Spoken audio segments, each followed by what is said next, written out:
Je m'appelle Alda Lima. Ça fait bientôt 39 ans que je travaille à la Maison de la Providence. Ça fera au mois de septembre, 39 ans. Quand je suis commencée ici, j'ai commencé à travailler en cuisine et après, j'ai commencé à travailler dans l'intendance, où je suis adjointe intendante maintenant. Quand je suis venue ici, j'avais un bébé de 2 ans, où je suis venue demander du boulot aux sœurs qui ne savaient même pas parler la langue. Avec les gestes, avec les mains, ils ont compris. Il y avait Sœur Janine, Sœur Catherine et puis il me semble Sœur Cécile. J'étais accueillie comme une princesse, une reine, bien accueillie par les sœurs. J'ai dit, bon, je pars maintenant. Est-ce qu'ils ont compris que je voulais travailler ou pas? Mais 15 jours après, j'ai reçu une lettre pour que je commence à travailler ici, dans cette maison, avec les sœurs, où je travaillais en cuisine avec une cuisinière, plus Sœur Rosalie. Il y avait moi, il y avait encore une autre dame, où Sœur Rosalie, elle était, après que la cuisinière elle est partie, c'est Sœur Rosalie qui a pris le relais, où elle était waouh, sainte, une mère, quelqu'un de très spécial, quelqu'un qui m'a beaucoup aidé, qui ne savait même pas parler, je ne savais pas ce que c'était un pain, je ne comprenais pas la langue. Elle m'a toujours encouragée, Sœur Catherine aussi. Et toujours quand on n'était pas bien, elle venait toujours avec un petit quelque chose. Tu prends ça, est-ce que tu as mangé? Toujours une inquiétude que je me suis sentie chez moi, qu'au début je voulais partir. Et puis depuis que les sœurs sont là, il y avait aussi Sœur Janine. Quand ils me demandaient de faire quelque chose à manger, je dis, mais je ne connais rien du tout, je ne sais même pas ce que c'est. Mais il y avait toujours Sœur Rosalie derrière, pour nous expliquer, pour nous demander. Qu'à l'époque-là, on commençait à 6h30 le matin pour faire le café préparé, parce que ce n'était pas la même chose, c'était avec des machines. Et puis elle a dit, mais t'as le petit, reste à la maison, tu viens un petit peu plus tard. Moi, je m'occupais toujours une inquiétude pour nous, on faisait la pause tous ensemble. C'était une famille que j'ai trouvée ici dans cette maison. Puis il y avait aussi Sœur Catherine, que c'était quelqu'un de bien. C'est quelqu'un de merveilleux qui s'inquiétait pour nous. Qui avant, je me suis dit, qu'est-ce que je fais ici? Et puis là, je crois que j'ai trouvé une deuxième famille. Franchement, vraiment bien. Après, quelques temps après, je voulais partir parce que je dis, mais il n'y avait qu'une Portugaise qui travaillait ici. Il n'y avait plus personne d'autre que des Suisses.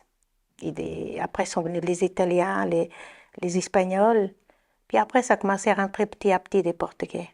Et c'est là qu'on commençait ça. Et c'est les sœurs qui me sont encouragées à faire le permis de conduire, que je n'avais pas. À l'époque-là, quand je suis venue ici, j'avais 18, 19 ans. Encouragée à faire le permis sans que je sache la langue. Et puis j'ai réussi. Il m'expliquait comment il faut faire.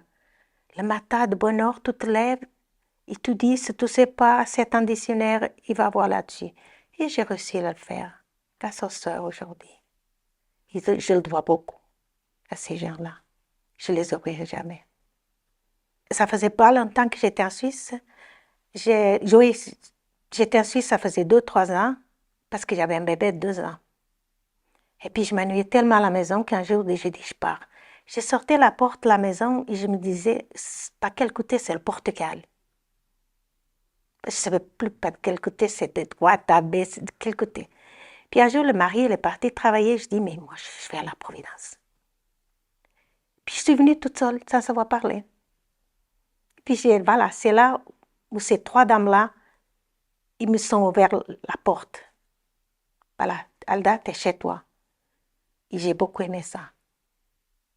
J'ai arrivé à la maison, je dis au mari, mais je crois que les sœurs, je crois qu'ils me sont donné du boulot. T'as compris? J'ai dit non. Mais j'ai l'impression, parce qu'ils me sont beaucoup aimés. Et puis quelques jours après, j'ai reçu une lettre pour venir travailler. Ou quand j'ai reçu mon premier l'argent, c'est à la main. Ils donnaient l'argent à la main. J'étais tellement contente de compter cet argent. Je dis, waouh, je servais à quelque chose. C'était beau. C'était un souvenir que je n'oublierai jamais. Pour moi, c'était une famille. Et j'ai connu une dame qui a travaillé aussi avec moi. C'était une maman pour moi. Je l'appelais maman. Parce après, elle est partie à la retraite, puis elle est partie, mais elle a été chez moi au Portugal. Pour moi, c'est une maman. J'avais besoin de quelque chose, je m'intéressais à elle. Et j'ai senti cette chaleur comme une maman, comme... Voilà, c'était bien. Voilà, et puis je suis contente. Je suis contente de tout ce que je fais, je suis contente de la maison. C'est ma deuxième maison. Je suis venue ici, c'était une gamine. Des fois, tu sais, même les résidents, quand tu passes dans les couloirs ou à faire quelque chose, ils te regardent les blouses oranges, ils te courent après, ils viennent derrière toi pour que tu aies 2 minutes pour parler, pour que tu puisses avoir 2 minutes ou 2 secondes pour pouvoir discuter un moment avec eux. Ils te prennent jusque 2 secondes, 3 secondes, tu discutes avec eux, mais ils sont bien. Si j'aurais pas arrivé à la retraite bientôt, je crois que je changerais aussi pour être dans les soins une année ou 2 ans pour pouvoir plus ces contacts parce que ils nous apportent tout. Les personnes âgées, les pensionnés nous apportent tout. Tout. On apprend beaucoup avec eux. Ça suffit comme ça, c'est 2 minutes de discuter avec, ça nous fait chaud au cœur, et des fois on a même l'émotion que ça vient là-dessus, qui dit waouh. Moi je suis trop proche de la famille, je suis quelqu'un de très uni à ma famille. Ma famille pour moi c'est tout. Mes parents, mes frères, je ne les ai plus, ça fait une année. Mes frères, c'est tout pour moi. Et puis en me crochant aux personnes âgées, j'ai pensé à eux.